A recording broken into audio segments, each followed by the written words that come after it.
So we're at the church at Lilleshall today. It's absolutely blowy outside and I'm trying to be quiet. There's nobody in there, but it's open for quiet prayer. So it's only fair that I respect it, isn't it really? So I've had a quick go around with the camera and we've looked at the font. There's quite a funny story, or a quite funny family story about this church and that font, because God, it's blowy, isn't it? Really got sanctuary in a church, haven't I, today? Well, anyway, I was christened in this church, and the story is the second the holy water touched me, I projectile vomited all over the priest. So yes, the atheism was strong in me for an early age, wasn't it? No, but I do love churches. I think as buildings, as historical monuments, I really like them. I mean, one of the last places you can see like really ancient craftwork, stonemasonry and carpentry and stuff, so they're just fantastic, aren't they? And this one is particularly cool. Now I won't do too much talking because obviously it's really windy, so I'm going to dub this over, but some of the features here at Lilleshall, they're just perfect. And the font, possibly, well, it's definitely from a Roman Coloum that's been carved by the Saxons. Some people say it's 9th century, others have said it's earlier, 6th century. I believe it's earlier. I just got a vibe for it. You can believe that if you want or not, it's up to you, but see for yourself. It's a very old font indeed, and it's probably been repurposed several times. You probably found that it was stolen from somewhere like Roxeter or a temple or somewhere nearby, robbed out, reused, and then probably carved by the Saxons, and then probably touched up, carved again by the Normans. I don't know, but it's a beautiful thing. It is a beautiful thing. So anyway, check it out. Hiya folks, so yes, we've come to visit Lilleshall today, and Lilleshall is in Shropshire. Now it's quite a special place actually, not only because it's absolutely gorgeous, but also because obviously if you follow my channel because of the allotment, it's actually linked to the allotment in a weird kind of way, because it's part of the old funeral march that went from obviously the village of Donington Wood, and then this would have been the church, because this church goes back to probably the 6th century. Well, it goes back to the 6th century, probably earlier, and we'll touch on that in this video. But as you can see, straight away in the graveyard, one of the gravestones on the outside, Donington Wood.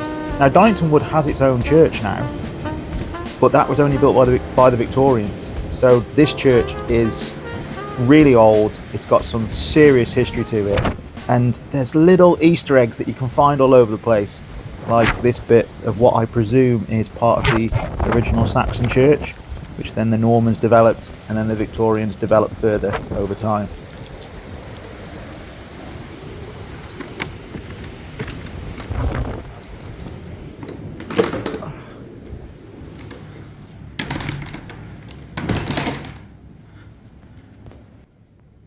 It's windy out there.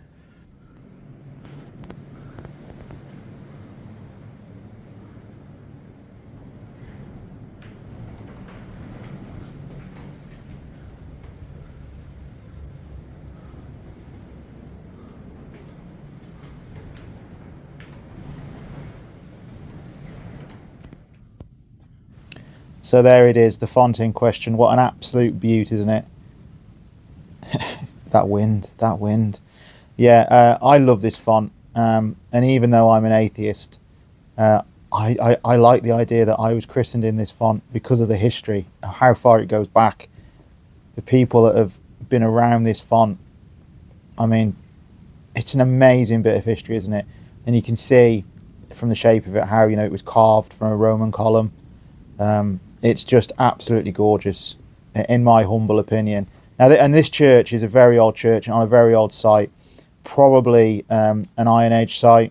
You know, could quite possibly had a Romano-British temple on it, Celtic temple, and one of the early kings in the Saxon area of Mercia here was pagan, and there was a tussle between Christianity and paganism, which essentially led to the building of the original Saxon church on this site. And it's no coincidence that George R.R. Martin, who wrote Game of Thrones, copied like Saxon history and early Norman history and the Seven Kingdoms, because honestly, the story around this church and how it come to be, it could be a medieval dynasty saga played out on Netflix. It's so cool, and we will go into it at some point. But look at these early features here as well. Wow, I just love touching them.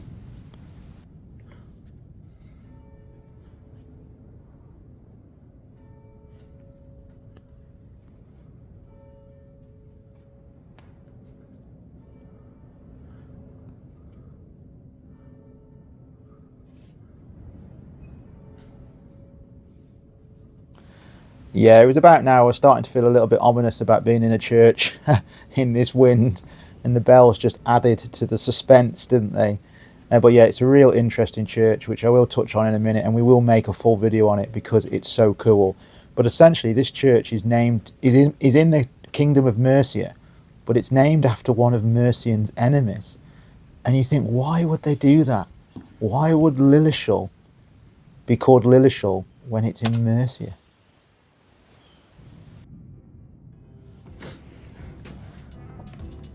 Look at that old lock. Look at it.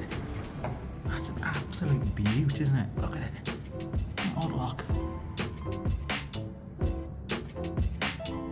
Right. Sanctuary time's over.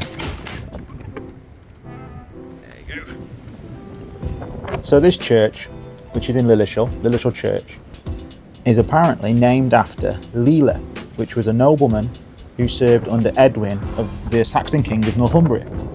And you might ask yourself, well, why is a church in Mercia named after a nobleman from Northumbria? And it's essentially because as the kingdoms fought with each other and the families fought with each other, they conquered each other's lands and they gained control for a while. And there was obviously tit for tat over the borders. And Mercia and Northumbria changed hands quite a few times. There was a king called Penda, who was a pagan, who no doubt had no interest in Christianity.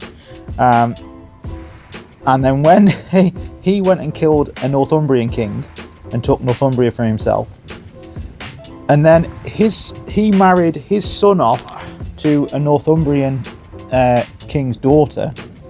And then when Penda died in battle by a Northumbrian king, his son became the king of Mercia.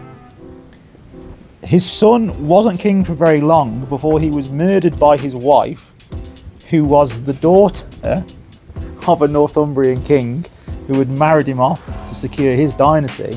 So then Mercia essentially switched hands again until eventually the Mercian noblemen got fed up, and they then found another son of Penda called Wulfhere. There we go, a name, Wulfhere, that'll pop up again. Who actually ruled and adopted Christianity. So we essentially have this church being one of the main centre points from a whole dynastic struggle in like the 6th, 7th century from two rival families that were essentially just offing each other for land. Why no one's not made a film about this, I don't know. I suppose Game of Thrones, fictional as it is as close to it as you could get. But yeah, it's a really interesting place. Yeah, it probably wasn't the best time to come out and do this. I'm very aware that I'm next to a church which probably has loose tiles, and I'm probably one mistake away from needing to be in this graveyard, so I'm buggering off. Alright, I've already seen it's a twig fly past my head. I don't want one of those in my eye. Don't want to go out like Harold, do I? Right folks, when it's quieter, come back here. Yes folks, I promise I will come back here and we'll touch on it in better detail, but I was hoping also to maybe catch the vicar or someone to get access to the tower, because there's a sign on the door that says no unauthorised access. So again, I'm following for the rules, so I didn't go in there. But if I'd have, if you remember what video I did ages ago when I was at another church, I managed to find a key holder and they let me into the tower of like an 11th century church near Little Wenlock. I quite like to go in there. The church isn't as old as the rest of the chapel. The theory is that the Normans in the 12th century built this church basically on the site of a Saxon church, and that Saxon church could possibly have been built on the site of, let's say, a Romano-British temple or an Iron Age structure of some sort. You know, could have been any ceremonial, sacred place. And you find that a lot with churches all over the country, really, that they're normally built in places that are sacred to the locals. And also you'll see, like, most churchyards have yew trees.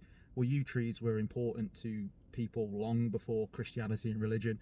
And so normally if you've got old churches with yew trees about, and I know a lot of people are going about it's about longbows and stuff like that, it's not always the case. Yew trees were sacred to obviously Iron Age people, ancient people, so their sacred places normally had like yew trees. So when the Romans come along, they developed their area, and the Saxons come along and they developed it. So, and then obviously yew trees can live for like thousands of years. So obviously the yew tree stays there as the religion changes over millennia, essentially. So yeah, it's really interesting. And, you know, as I said, you know, I'm an atheist, but I love churches. I love just the history about them. And whether you believe in religion or not, that's down to you, isn't it? That's your freedom. But the fact that churches have been focal points for the community, rightly or wrongly, over millennium, make them just really interesting places. And that graveyard, oh my days, do you see all those gravestones? The oldest one I saw there was like 1790, and obviously it's a 12th century church, possibly older. So so much history there, isn't it? So much history. We'll have to come back when it's not windy, and we'll have to have a look around all those gravestones and see what we find. Because obviously not too far away from here is Lilleshall Abbey, and that's also I think 11th, 12th century. We'd have to do an episode all on that. And that's actually got graves that basically go back to like the 12th century, monks' graves and stuff. So that's also very cool. But yeah, such an interesting place.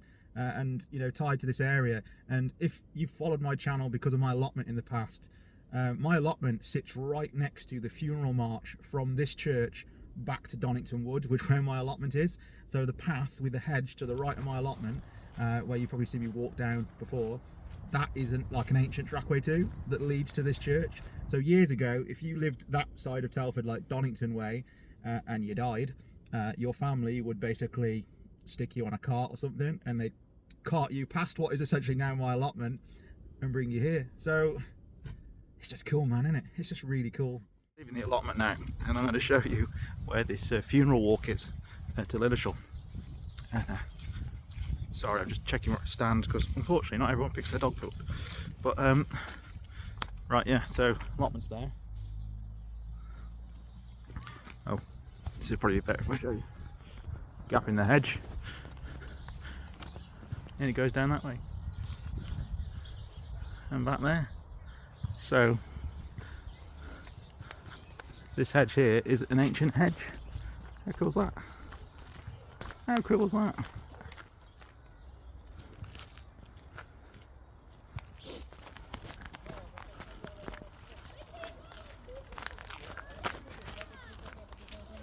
So I had to stop filming because there's people coming down this way, because obviously it's still used, you know, an ancient walkway that's still used today, and it's quite busy, which is really nice.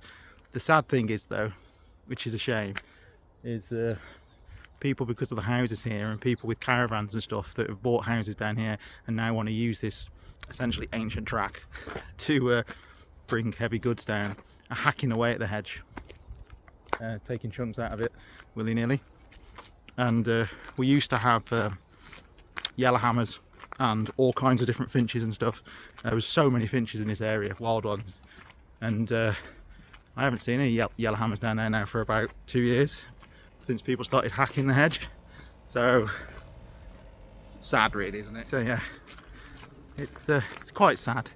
I am actually going to go to a council meeting, I think, speak to people about it, because it can't continue, because it'll eventually die off and then it'll get patchy, and once it gets patchy, you know what will happen then? They'll decide to like rip it out, because they'll deem it, you know, pointless paying to have it cut and stuff. And it's just a shame. It's like managed decline, isn't it? We just chip away at nature over and over again. Eventually, you know, just get rid of it. Anyway, folks, I need to leave this on a positive note, and the positive note is, and I've just walked into shade, it's going to make me look like a liar. It is a fucking beautiful day. Apologies for swearing, but it is a beautiful day. Anyway, until next time, take care, speak soon.